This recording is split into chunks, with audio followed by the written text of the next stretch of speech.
sobre alguns mecanismos neuróticos no ciúme, na paranoia e na homossexualidade. A. O ciúme é um dos estados afetivos que, como o luto, podem ser designados como normais.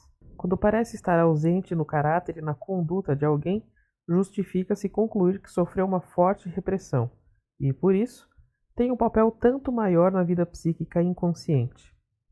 Os casos de ciúme anormalmente intenso, encontrados na análise, mostram-se constituídos de 3 camadas. Esses estratos ou estágios do ciúme podem receber os nomes de 1. Competitivo ou normal, 2. Projetado, 3. Delirante. Acerca do ciúme normal, há pouco a se dizer psicanaliticamente. É fácil ver que ele se constitui essencialmente do luto, da dor pelo objeto amoroso que se acredita haver perdido e da injúria narcísica, na medida em que esta se diferencia da outra, e também de sentimentos hostis pelo rival favorecido e de um grau maior ou menor de autocrítica, que busca responsabilizar o próprio eu pela perda amorosa. Este ciúme, embora o chamemos de normal, está longe de ser inteiramente racional, isto é, nascido de relações presentes, proporcional às circunstâncias reais e totalmente governado pelo eu consciente, pois é profundamente enraizado no inconsciente, dá continuidade aos primeiros impulsos da afetividade infantil e vem do complexo de Édipo ou do complexo de irmãos do primeiro período sexual. No entanto, é digno de nota que algumas pessoas o experimentem de forma bissexual, ou seja, pode haver no homem, além da dor pela mulher amada e do ódio pelo rival, tristeza por causa do homem inconscientemente amado e ódio pela mulher como rival, num ciúme reforçado. Sei também de um homem que sofria enormes ataques de ciúme e que, segundo seu próprio relato, sentia tormentos atrozes ao se pôr conscientemente no lugar da mulher infiel. A sensação de completo desamparo que então experimentava, as imagens com que descrevia seu estado, abandonado à sanha do abutre como prometeu, ou lançado a um ninho de cobras amarrado, ele próprio ligava às impressões deixadas por alguns ataques homossexuais, quando era menino. O ciúme da segunda camada, projetado, deriva, tanto no homem como na mulher, da própria infidelidade realmente praticada ou de impulsos à infidelidade que cederam à repressão. A experiência cotidiana mostra que a fidelidade, sobretudo aquela exigida no casamento, é mantida em face de contínuas tentações. Quem as nega em si próprio, contudo, sente sua pressão de forma tão intensa que faz uso de um mecanismo inconsciente para se aliviar. Obtém-se alívio pela absolvição perante sua consciência, quando projeta seus próprios impulsos à infidelidade no parceiro ao qual deve fidelidade. Esse forte motivo pode então servir-se das percepções que revelam o mesmo tipo de impulso inconsciente no outro, e a pessoa poderia justificar-se com a reflexão de que o parceiro ou parceira provavelmente não é também muito melhor do que ela. Os costumes sociais levaram sabiamente em conta esse fato, concedendo alguma margem ao anseio de agradar na mulher casada e ao anseio de conquistas do marido, esperando assim desafogar e tornar inofensiva a imperiosa tendência à infidelidade. A convenção estabelece que nenhum dos dois deve considerar os pequenos passos do outro na direção da infidelidade, e geralmente consegue que o desejo provocado pelo novo objeto encontre satisfação no próprio objeto, num certo retorno à fidelidade. Mas o indivíduo ciumento não quer admitir essa tolerância convencional. Não acredita que haja uma parada ou uma volta no caminho encetado, que o flerte social possa representar um seguro contra a real infidelidade. Ao tratar um ciumento como esse, não devemos contestar o material em que ele se apoia. Podemos apenas procurar induzi-lo a uma outra avaliação do material. É certo que o ciúme originado de uma tal projeção tem caráter quase delirante, mas ele não resiste ao trabalho analítico que revela as fantasias inconscientes da própria infidelidade. Mais problemático é o ciúme do terceiro estágio, o verdadeiramente delirante. Também ele provém de reprimidas inclinações à infidelidade, mas os objetos dessas fantasias são do mesmo sexo do indivíduo. O ciúme delirante corresponde a uma homossexualidade desandada e justificadamente toma seu lugar entre as formas clássicas da paranoia. Como tentativa de defesa de um impulso homossexual extremamente forte, ele pode ser descrito no homem com a seguinte fórmula: não sou eu quem o ama, é ela. Num caso de delírio de ciúme, devemos estar preparados para encontrar ciúme de todas as 3 camadas, nunca da terceira somente. B. Paranoia. Por razões já conhecidas, os casos de paranoia não se prestam geralmente à investigação psicanalítica. No entanto, o estudo intenso de 2 paranoicos me possibilitou descobrir algo recentemente. O primeiro caso foi o de um homem jovem com ciúme paranoico bem desenvolvido, tendo por objeto a esposa, que era imaculadamente fiel. Já havia passado por uma fase tempestuosa em que o delírio dominara continuamente. Quando o conheci, tinha apenas ataques isolados, que duravam alguns dias e, curiosamente, apresentavam-se no dia seguinte ao de um ato sexual. Aliás, satisfatório para os dois. É lícito concluir que a cada vez, após a satisfação da libido heterossexual, o componente homossexual, simultaneamente estimulado, impunha sua expressão com um ataque de ciúmes. Os ataques retiravam seu material da observação de pequenos indícios, imperceptíveis para outra pessoa, nos quais se revelava para ele o inconsciente coquetismo da mulher. Ora sua mão havia roçado sem querer no homem sentado junto a ela, ora seu rosto se havia inclinado demasiadamente na direção dele, ou mostrado um sorriso mais radiante do que quando ela estava sozinha com o marido. Ele demonstrava uma atenção extraordinária para essas manifestações do inconsciente da esposa, e sempre sabia como interpretá-las corretamente, de modo que sempre tinha razão e podia invocar também a análise para justificar seu ciúme. Na verdade, sua anormalidade se reduzia ao fato de que observava mais agudamente e dava bem mais importância ao inconsciente da mulher do que um outro pensaria em fazer. Lembramo-nos de que também os paranoicos perseguidos se comportam de maneira muito semelhante. Também eles nada veem de indiferente nos outros, e em seu delírio de referências, utilizam os menores sinais que esses outros, desconhecidos, lhe dão. O sentido do seu delírio de referências é que esperam de todos os desconhecidos algo assim como o amor. Mas os outros não demonstram nada disso. Sorriem consigo mesmos, agitam suas bengalas, ou até mesmo cospem no chão ao passar por ele. E isso realmente não se faz quando se tem algum interesse amigável na pessoa que está próxima. Faz-se isso apenas quando há indiferença para com a pessoa, quando se pode tratá-la como se fosse ar e, com a afinidade básica entre as noções de desconhecido e inimigo, o paranoico não está tão errado ao sentir tal indiferença como hostilidade, em relação à sua exigência de amor. Começamos a suspeitar que descrevemos de maneira insatisfatória o comportamento do paranoico ciumento e do perseguido, ao dizer que eles projetam para fora, para outros, o que não querem perceber no seu próprio interior. Certamente eles o fazem, mas não projetam no vazio, ali onde não se acha nada semelhante. São guiados por seu conhecimento do inconsciente, isto sim, e deslocam para o inconsciente do outro a atenção que desviam do seu próprio inconsciente. Nosso marido ciumento reconhece a infidelidade da esposa em vez da sua própria. Ao se tornar consciente e magnificar enormemente a infidelidade da mulher, ele consegue manter inconsciente a sua própria. Se tomamos esse exemplo como paradigmático, podemos concluir que também a hostilidade que o perseguido sente nos outros é reflexo dos próprios sentimentos hostis para com esses outros. Como sabemos que no paranoico é justamente a pessoa mais querida do mesmo sexo que se torna o perseguidor, surge a questão de qual a procedência dessa reversão do afeto. E a resposta que se oferece é que a ambivalência afetiva, continuamente presente, fornece a base para o ódio, e o não cumprimento das reivindicações do amor o reforça. Assim, a ambivalência de sentimentos presta ao perseguido o mesmo serviço, a defesa contra a homossexualidade, que o ciúme presta serviço ao paciente. Os sonhos do meu paciente ciumento constituíram uma grande surpresa.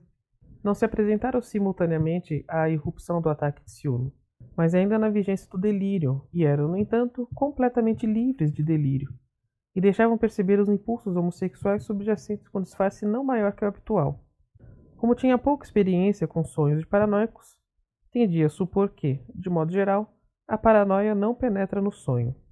Não era difícil observar o estado homossexual nesse paciente. Ele não havia formado amizades nem interesses sociais. Tinha-se a impressão de que somente o delírio se encarregara de desenvolver suas relações com os homens, como que para recuperar um tanto do que fora negligenciado.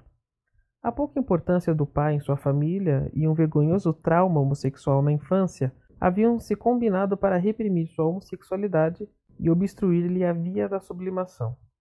Toda a sua infância e adolescência fora dominada por uma forte ligação à mãe. Entre os vários filhos, ele era o favorito declarado da mãe, e desenvolveu em relação a ela um forte ciúme de tipo normal. Mais tarde, quando escolheu esposa, governado essencialmente pelo motivo de tornar a mãe rica, sua necessidade de uma mãe virgem se manifestou em dúvidas obsessivas quanto à virgindade da noiva. Os primeiros anos de seu casamento foram livres de ciúme. Depois ele foi infiel à esposa e deu início a uma longa relação com outra mulher. Apenas quando, amedrontado por uma certa suspeita, ele pôs fim a esse caso amoroso e rompeu nele os ciúmes do segundo tipo, projetivo, com o qual pôde mitigar suas recriminações pela infidelidade. Logo, o ciúme foi complicado pelo acréscimo dos impulsos homossexuais, que tinham o sogro por objeto, e se tornou um completo ciúme paranoico. Sem análise, provavelmente o meu segundo caso não seria classificado como paranoia persecutória, mas tive de vê-lo como candidato a esse desfecho patológico. Nele havia ambivalência na relação com o pai, que era de extraordinária amplitude. Por um lado, ele era o mais decidido rebelde, que em tudo se afastara ostensivamente dos ideais e desejos do pai. E por outro, em camada mais profunda, era ainda o mais submisso dos filhos, que após a morte do pai se privava do gosto das mulheres, numa afetuosa consciência de culpa. Suas efetivas relações com os homens se achavam claramente sob o signo da desconfiança. Com seu agudo intelecto, ele racionalizava essa atitude e sabia dispor as coisas de modo a ser enganado e explorado por amigos e conhecidos. O que com ele aprendi foi que pensamentos persecutórios clássicos podem estar presentes sem que achem crédito e valor. Eles transpareciam ocasionalmente durante a análise, mas ele não lhes dava importância e deles troçava sempre. Assim pode ocorrer em muitos casos de paranoia, e, ao irromper essa enfermidade, talvez tomemos as ideias delirantes por novas produções, quando terão existido há muito tempo. Uma descoberta importante parece-me ser que um fator qualitativo, a presença de determinadas formações neuróticas, tem menor significação prática do que o fator quantitativo, o grau de atenção ou, mais corretamente, a medida de investimento que tais formações podem atrair. A discussão de nosso primeiro caso, do ciúme paranoico, levou-nos à mesma apreciação do fator quantitativo, ao nos mostrar que a anormalidade ali consistia essencialmente no superinvestimento das interpretações do inconsciente alheio. Há muito conhecemos um fato semelhante da análise da histeria.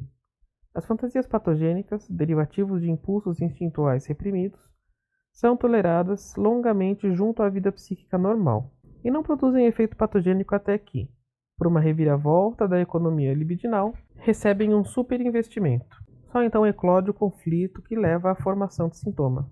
Assim, com o progresso de nosso conhecimento, somos impelidos cada vez mais a situar em nosso primeiro plano o ponto de vista econômico. Gostaria também de perguntar se o fator quantitativo aqui enfatizado não basta para responder pelos fenômenos para os quais Bleuler e outros propuseram recentemente o conceito de ligação, Schaltung. Seria preciso apenas supor que um aumento de resistência numa direção do fluxo psíquico tenha por consequência o superinvestimento de uma outra via e, com isso, a inserção desta no fluxo. Em meus dois casos de paranoia, evidenciou-se uma instrutiva contraposição nos sonhos. Enquanto no primeiro caso eles eram sem delírios, como já disse, o outro paciente produziu sonhos persecutórios em grande número, que podem ser vistos como precursores ou substitutos das ideais delirantes de mesmo conteúdo. O perseguidor, do qual ele escapava com grande angústia, era geralmente um touro ou algum outro símbolo de virilidade, que às vezes ele próprio reconhecia, no sonho mesmo, como representação do pai. Certa vez, relatou um sonho de transferência paranoico bem característico. Via-me fazendo a barba em sua presença e notava, pelo odor, que eu utilizava o mesmo sabão que seu pai. Eu o fazia para obrigá-lo à transferência do pai para minha pessoa. A escolha da situação do sonho demonstrava inequivocamente o menosprezo do paciente por suas fantasias paranoicas e sua descrença quanto a elas, pois a evidência cotidiana lhe mostrava que eu poderia usar sabão de barbear na situação em que nos achávamos, e que nesse ponto não oferecia, portanto, nenhuma base para a transferência paterna. A comparação dos sonhos de nossos pacientes nos ensina, porém, que a questão de a paranoia ou outra psiconeurose poder ou não penetrar nos sonhos repousa numa concepção equivocada dos sonhos. O sonho se distingue da vigília pelo fato de aceitar conteúdos, do âmbito do reprimido, que não podem ocorrer na vigília. A parte disso, ele é apenas uma forma de pensamento, uma transformação do material de pensamento pré-consciente mediante o trabalho do sonho e suas condições. Nessa terminologia das neuroses, não é aplicável ao reprimido. Este não pode ser chamado de histérico, obsessivo ou paranoico. Já a outra parte do material, que é sujeito à formação do sonho, os pensamentos pré-conscientes pode ser normal ou ter o caráter de qualquer neurose. Os pensamentos pré-conscientes podem ser resultado de todos aqueles processos patogênicos em que divisamos a essência de uma neurose. Não vemos motivo para que toda ideia patológica, assim, não deveria ser transformada num sonho. Logo, um sonho pode corresponder a uma fantasia histérica, uma ideia obsessiva, um delírio, ou seja, revelar-se como tal na interpretação. Pela nossa observação de dois paranoicos, o sonho de um é normal, enquanto o indivíduo sofre de um acesso, e o do outro tem um conteúdo paranoico, enquanto o indivíduo zomba de suas ideias delirantes. Portanto, nos dois casos o sonho acolheu o que então era repelido na vida desperta. Mas isso também não é necessariamente a regra. C. Homossexualidade. O reconhecimento do fator orgânico da homossexualidade não nos dispensa da obrigação de estudar os processos psíquicos envolvidos na sua gênese. O processo típico, já verificado em inúmeros casos, consiste em que, alguns anos após o fim da puberdade, o adolescente, que até então se fixava fortemente na mãe, realiza uma mudança. Identifica-se com a mãe e busca objetos amorosos em que possa reencontrar a si mesmo, que gostaria de amar como a mãe o amou. Característica desse processo é que, normalmente, por muitos anos, uma condição necessária do amor será que os objetos masculinos têm que ter a idade em que nele ocorreu a transformação. Tomamos conhecimento de vários fatores que provavelmente contribuem, em graus diferentes, para esse resultado. Primeiro, a fixação na mãe, que dificulta a passagem para um outro objeto feminino. A identificação com a mãe resulta desse vínculo de objeto e possibilita, ao mesmo tempo, que o filho permaneça, em determinado sentido, fiel a esse primeiro objeto. Depois, a tendência à escolha narcísica de objeto, que geralmente está mais próxima e é mais facilmente realizável do que o direcionamento para o outro sexo. Por trás desse fator se acha um outro de intensidade particular, ou talvez coincida com ele, a elevada estima do órgão masculino e a incapacidade de abdicar de sua presença no objeto amoroso. A pouca estima pela mulher, a aversão e até mesmo o horror a ela procedem geralmente da descoberta, feita bastante cedo, de que a mulher não possui pênis. Mais tarde também vimos, como poderoso motivo para a escolha homossexual de objeto, a consideração pelo pai ou o medo dele, pois a renúncia à mulher tem a significação de que se foge à competição com ele, ou com todos os indivíduos do sexo masculino que o substituam. Os dois últimos motivos, a insistência em que haja o pênis e o afastamento, podem ser juntados ao complexo de castração. Apego à mãe, narcisismo, medo da castração. Esses fatores, de modo algum específicos, aliás, encontramos até aqui na etiologia psíquica da homossexualidade, e a eles se agregaram também a influência da sedução, que causa uma fixação prematura da libido, e do fator orgânico, que favorece o papel passivo na vida amorosa. Nós nunca acreditamos, porém, que essa análise da gênese da homossexualidade fosse completa.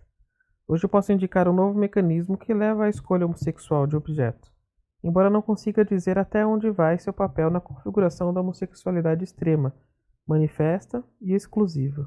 A observação me fez atentar para alguns casos em que haviam surgido na primeira infância impulsos de ciúme particularmente fortes oriundos do complexo materno, dirigidos contra rivais, geralmente irmãos mais velhos. Esse ciúme levou a atitudes bastante hostis e agressivas em relação aos irmãos, que podiam chegar até ao desejo de morte, mas que cederam durante o desenvolvimento. Sob o influxo da educação, e também certamente pela contínua impotência desses impulsos, houve a repressão deles e uma transformação afetiva, de maneira que os antigos rivais se tornaram os primeiros objetos amorosos homossexuais. Uma tal solução para o apego à mãe mostra várias relações interessantes com outros processos que conhecemos. Primeiro, é a contrapartida cabal do desenvolvimento da paranoia persecutória, em que as pessoas primeiramente amadas se tornam os perseguidores odiados, enquanto aqui os rivais odiados se transformam em objetos de amor. Além disso, representa uma exageração do processo que, segundo a minha concepção, leva à gênese individual dos instintos sociais. Tanto aqui como ali, há inicialmente impulsos de ciúme e hostilidade que não podem obter satisfação, e os sentimentos de identificação afetuosos sociais aparecem como formações reativas contra os impulsos agressivos reprimidos. Esse novo mecanismo da escolha homossexual de objeto, a origem na rivalidade superada e na tendência reprimida à agressão, Mistura-se em alguns casos as condições típicas que já conhecemos. Não é raro ouvirmos de um homossexual que a mudança ocorreu depois que a mãe elogiou e destacou como modelo um outro menino.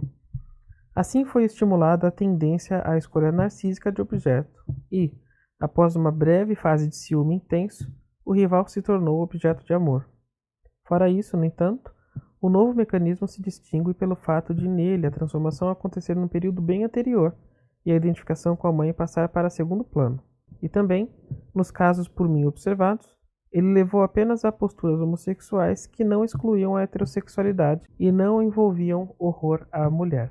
Sabe-se que um bom número de indivíduos homossexuais se caracteriza por um particular desenvolvimento dos impulsos instintuais sociais e pela dedicação a interesses da comunidade.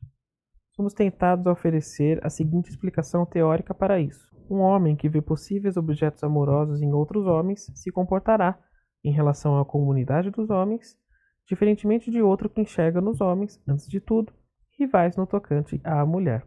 Mas cabe lembrar que também no amor homossexual há ciúme e rivalidade, e que a comunidade dos homens também inclui esses possíveis rivais. No entanto, mesmo sem considerar essa fundamentação especulativa, o fato de a escolha homossexual de objeto não raro se originar de uma precoce superação da rivalidade com os homens não pode deixar de ter importância para o nexo entre homossexualidade e sentimento social. Na perspectiva psicanalítica, estamos habituados a ver os sentimentos sociais como sublimações de posturas homossexuais ante os objetos. Nos homossexuais com interesse social marcante, os sentimentos sociais não teriam logrado se desligar totalmente da escolha objetal.